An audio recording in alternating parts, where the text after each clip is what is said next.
Some of you know we're doing a sermon series based on the questions that you all have submitted to me. And the most frequent question I get about anything in my entire life about faith, God, the Holy Spirit is, why did you decide to leave your corporate career and become a pastor? For those of you who don't know, I had a very successful 20-year private sector career before I became a pastor and was ordained yesterday, 10 years ago. But the question is one that I very rarely answer. It's something I very rarely talk about. In fact, it's been 7 years since I've talked about this publicly. Not because I'm ashamed of it, but because sometimes it can feel, to me at least, like it's somewhat self-congratulatory. And so that is not why I'm doing this. I'm doing this because many of you have asked me to share this story. Some of you who heard it 7 years ago have asked me to share it again, and a lot of you who are new have asked me to answer this question. Why did I decide to become a pastor and leave my corporate career? And here's the simple answer.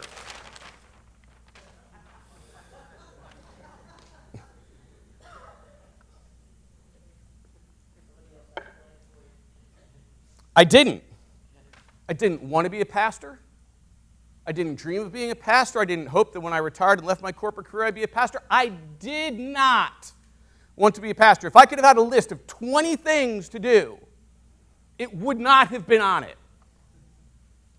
I did not want to become a pastor. So this is how it ended up happening. And with a lot of things in my life, it starts with a Red Sox-Yankees game. Because as you know, Christianity is my faith, but baseball is my religion.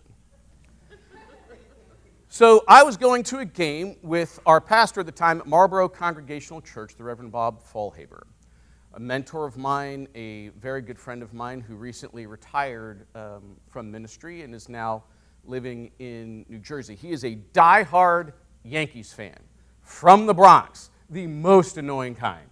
The most annoying kind. But I brought him to the Red Sox game. We had a fun time with the banter down at the game, fun time, banter at the game, and he's not like one of those folks who, like, you know you're at Fenway and you're a Yankee fan, so you kind of tone it down. No, he doubles down, right? He's like yelling, it's great. And then we're driving back, and he's like, so, Shawn, sometimes I let people from the congregation preach. Would you like to preach sometime at the church? I'm like, I don't think so. And he's like, come on. Please, I think you should do it. And I'm like, I don't know if I have anything to say. He's like, everybody has something to say. The question is, are you willing to do it from the pulpit? So I thought about it, and he asked me again. And I said, all right, I'll do it. Now, I had and continue to have extensive public speaking experience. I have been in executive boardrooms of Fortune 10 companies with people who are supposed to intimidate you. They do not intimidate me. I've spoken in front of groups that are very small. I've spoken in front of groups that are 1,000 people and larger. I'm very comfortable with public speaking, but the idea of speaking to a congregation of people who had known me for years, and I'm supposed to get up there and say something about God that is of meaning, had me in a dead sweat panic. Dead sweat panic. I prepared, I got ready, but I was still walking into that church. I was nervous that day, and when I walked in that church, I was still nervous that day. And then I walked behind the pulpit in the service, and shoo, complete and utter peace. Complete and utter peace. So of course I'm like, okay, there's my sign. Now I'm going to go and change my career. I said, yeah, no, that was interesting, but no thank you. But God had a different plan, and God's like, yes. So Fallhaber said to me, okay, I would like you to do that again, because a lot of people said they kind of enjoyed that. Would you be willing to do that again? And I said, no. He's like, come on. So I did it again, and I was still nervous, but less nervous. And this time, when I went behind the pulpit, it was, whoosh, you are home. You are home.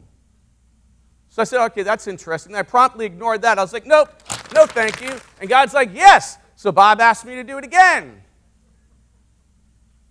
And so I do it again, and I'm a little less concerned, but still concerned. I get behind the pulpit, and whew, this is where you belong. This is where you belong. So I said, nah.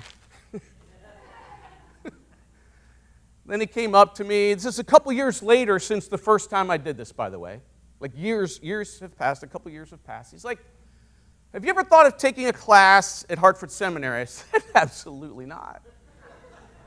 He's like, here, just take one. I'm not telling you to sign up for a program. Just take one. It might be interesting intellectually. Just don't, you're not committing to anything. Just take one class. And so I went, and when I went into the class and I sat down in the chair, this is where you're meant to be. And so I said, all right, let's see where this goes. So I'm in the middle of my corporate career, growing up the corporate ladder at Aetna at the time, where I spent 17 years, and I'm starting to take a class at a time. And a class at a time, when it's one a semester, it takes a long time to get through a graduate program, just one at a time. And my wife Linda and I are, laying in bed talking like we do about our days and different things, and the subject came up. She's like, well, what would it take for you to accelerate this? Like, this is what I think you're supposed to be doing. And I'm like, I'm just taking classes. I'm not really even super interested in this. She's like, that's nonsense. She's like, this is how this goes. When you don't have classes at seminary, you come back from the day, I ask how your day is, and you're like, it's all right. She's like, you come back from your seminary classes, and you're like, and I can't go to sleep, and I got to kick you out of the room because you're so excited about what you read, and those books are horrible. Like, you're the only one. Like, there's this really small group of people who can even tolerate what you're reading. And you're like, yeah, there's like something going on here. And I'm like, and Linda was full-time at home, right? She was working at home, very hard work, right? But she didn't have another job. She was full-time at home, taking care of what she called her two children, Garrett and me, which many of you can relate to, right? So taking care of her two children, Garrett and me. So I was the sole income earner. I was like, there's no way to accelerate it. I'm the sole income earner for the family. And she's like, well, how long would it take to kind of like finish up, at least get like a jump start on the coursework? I was like, somewhere between like 9 months and a year. Something like 9 months and a year. But there's no way that we're going to be able to do that so that we're getting paid and I have that time off.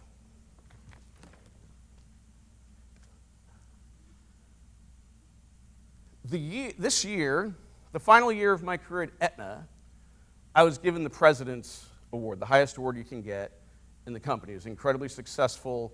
I was the chief operating officer of a new division that we had been growing. I was being considered to become the president of another division. Things were going great. There was no expectation of this. But the day after Linda and I had that conversation, I walked in, they invited me into an office. There was a human resources person and another executive, and there was a manila envelope in the center of the table. It's like, we're sorry, but you're fired. They said, however, here's an 11-month severance package. Somewhere between 9 months and a year. So I used that time, and I started to double down on some of the coursework that I took. But then a recruiter called me and said, we have an opportunity for you at United Health Group, the division that would soon become Optum that we helped build.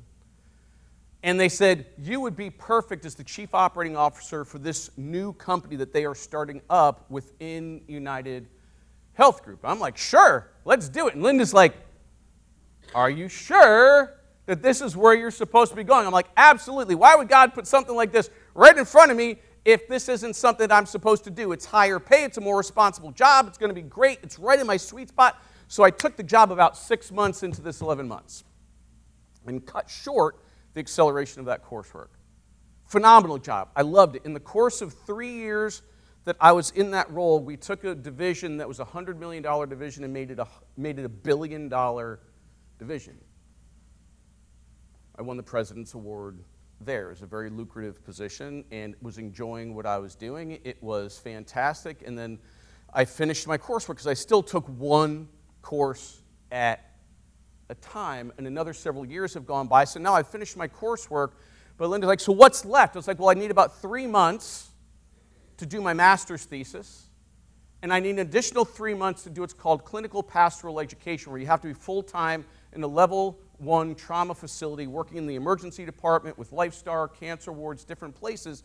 So if you become a pastor, you are prepared to deal with other people's trauma, but also the trauma you're going to experience and how to process that through from the things that you hear, see, smell, touch in the course of doing this work. So I said, I need a total of 6 months. I'm like, but there is no way that I am going to be able to have 6 months off and get paid what I'm getting paid so that we can continue to live in a family. And Linda goes, you did not just say that. Do you remember what happened the last time you said that? The next day, I walk in, and there's a human resource executive there who says, we're sorry we have to let you go, but there's a 6-month severance package. I said, God, I give in.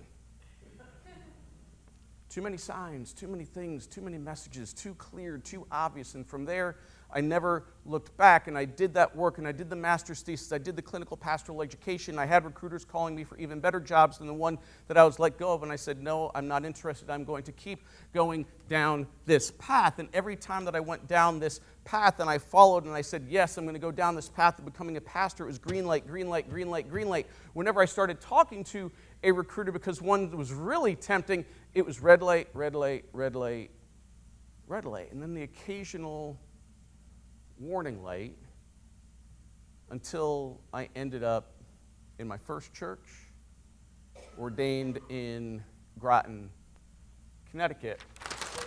Now, thank you. Now, why should you care? Because it's not about the credibility of your pastor and your pastor's call. Like, that's interesting, but why should you care about this? Can anybody see through this piece of paper and see what's said here at all? There you go. God is still speaking now. Some people might have looked through this and said, oh, I bet he thinks this is all covered up, and they can't see it. Now, that was intentional. Why you should care is because God is still speaking. What I can tell you from the very depths of the bones of my life is there is 0% chance that there is no God in this world. I know with 100% certainty that God is real, that the living Jesus is real and speaking to us, and that the Holy Spirit is moving in this world.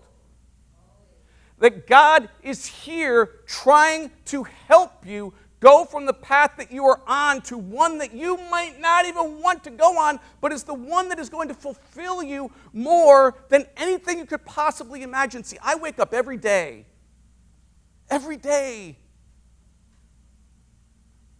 coming here, knowing I'm doing exactly what I'm supposed to be doing, where I'm supposed to be doing it. And that doesn't mean that every day is good. It just means that grounding of knowing that I'm doing exactly what I'm supposed to be doing, exactly where I'm supposed to be doing it. Imagine having that feeling every day of your life. See, God is still speaking, not just to me. God is speaking to you, and the question is, can you hear it? Because that veil that was covering this up still allowed you to see that, and that is the same thing with the Holy Spirit. It's the same thing with the living Jesus. It's the same thing with God. God is still speaking. It is just you have to pull away the veil to see it, and to feel it, and to hear it. God is here in this room trying to reach you. The living Jesus is here in this room trying to reach you. The Holy Spirit is here in this room, and wherever you are in your room, trying to reach you, to get across a message saying, this is where I need you, this is what I need you doing, and you will never be more satisfied, never be more happy, never be more settled in your spirit and your life and your heart and your muscles and deep in your bones until you hear this. Why does it matter?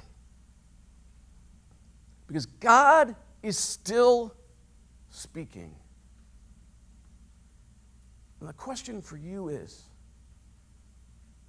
are you willing to listen? And are you willing to respond to that call?